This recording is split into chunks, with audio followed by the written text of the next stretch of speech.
Sekarang apa yang terjadi saat inkarnasi?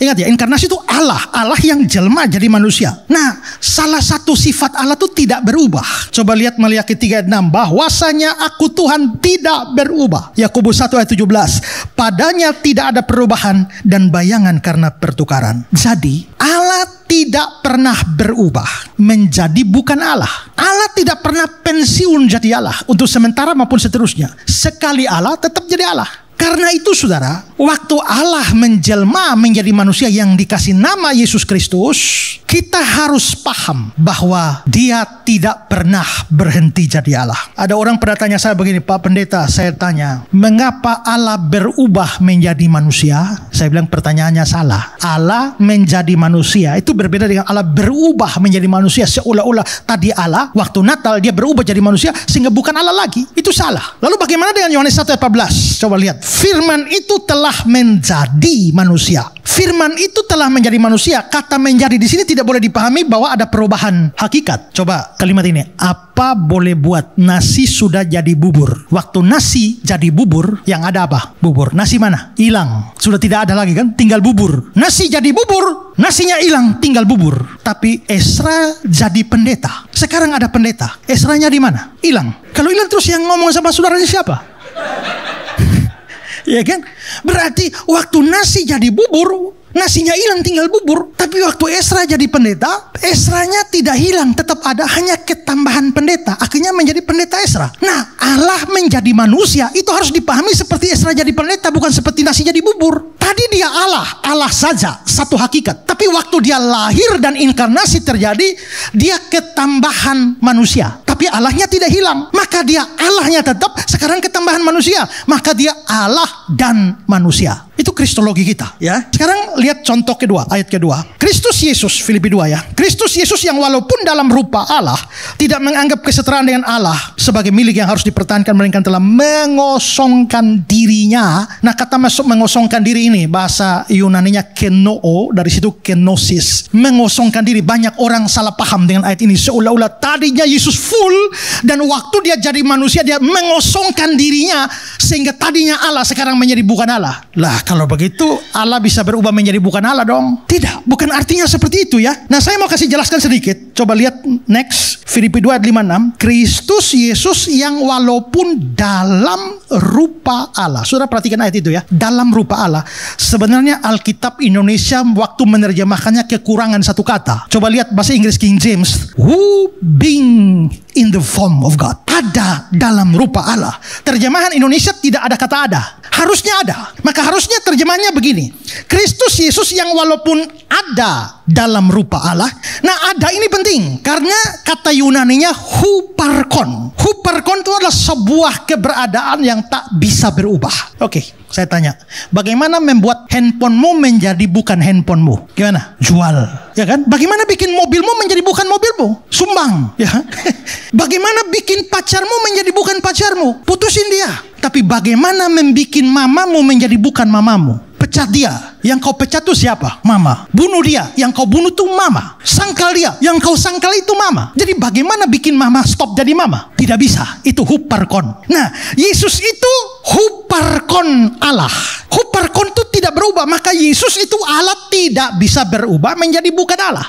Maka Natal itu Allah jelma jadi manusia. Tapi Allahnya tidak stop jadi Allah. Kedua, kata rupa. Di dalam bahasa Yunani ada dua kata yang sama-sama arti rupa, yaitu morfe dan skema. Skema itu merujuk pada rupa yang bisa berubah, tapi morfe tidak. Teman saya ini, Pak Yosua ini, dulunya mirip saya, gemuk, tapi sekarang beliau kurus. Skemanya berubah. Dari kurus, dari gemuk jadi kurus. Tapi saya tahu bahwa ini Yosua yang sama, yang gemuk sekarang ini Yosua yang sama. Itu berarti morfenya tidak berubah, tapi skemanya berubah. Ini saudara lihat, tahu saya tahun 95, saya tahun 2003, 2011 dengan sekarang 2023. Berbeda kan? Berarti skema saya berubah. Tapi yang kurus tahun 95 dengan yang sekarang ini masih orang yang sama. Berarti morfe tidak berubah. Nah, Yesus Kristus ada dalam rupa Allah itu tidak menggunakan kata Yunani skema, tapi kata Yunani morfe. Itu berarti bahwa Yesus dulu Allah, sekarang Allah, selama-lamanya Allah. Waktu Natal itu juga Allah, ya. Nah, kalau memang dia tetap Allah, terus yang namanya mengosongkan diri itu apa? Mengosongkan diri itu adalah dia dengan rela hati tidak mempergunakan segala atribut kealahannya untuk memudahkan hidupnya di dunia ini.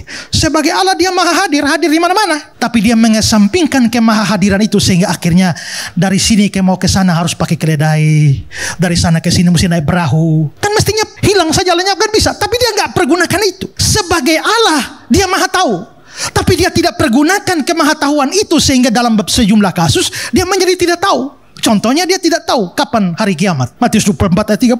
Sebagai Allah dia tidak tidur, tidak terlelap penjaga Israel. Tapi dia tidak pergunakan itu sehingga sebagai manusia dia bisa ngantuk dan tidur. Sebagai Allah dia tidak lapar, tapi dia tidak pergunakan itu sehingga akhirnya sebagai manusia dia juga lapar. Dengan kata lain, pengosongan diri itu sama seperti orang pintar yang tidak menunjukkan kepintarannya sehingga nampak sebagai orang goblok. Orang kaya yang tidak menunjukkan kekayaannya atau tidak mempergunakan kekayaannya sehingga kelihatan seperti orang miskin. Orang kuat tidak mempergunakan atau memperlihatkan kekuatannya sehingga nampak sebagai orang lemah. Nah, itulah pengosongan diri. Tapi yang pasti adalah dia tidak pernah berhenti jadi Allah. Nah, nanti kita muncul problem baru. Karena begitu dia Allah dan manusia di dalam satu pribadi, maka kita mulai rumit ketika kita bicarakan hubungan antara kealahan dan kemanusiaannya. Sehingga bagaimana dia bisa sebagai Allah dia maha tahu, tapi sebagai manusia dia tidak maha tahu.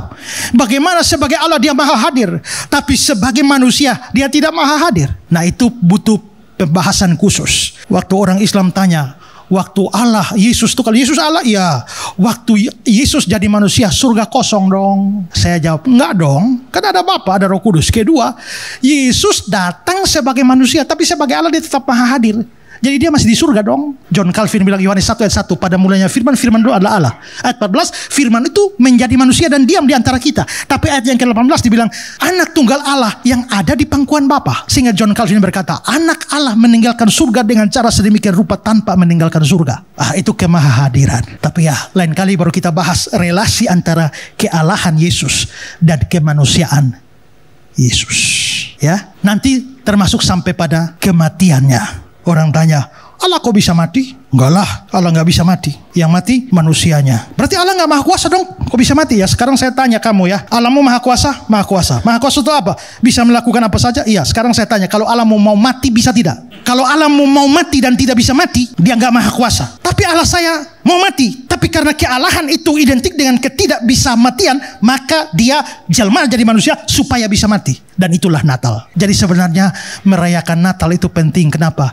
Natal itu adalah momen di mana Allah menyediakan juru selamat satu-satunya untuk dunia ini. Ya.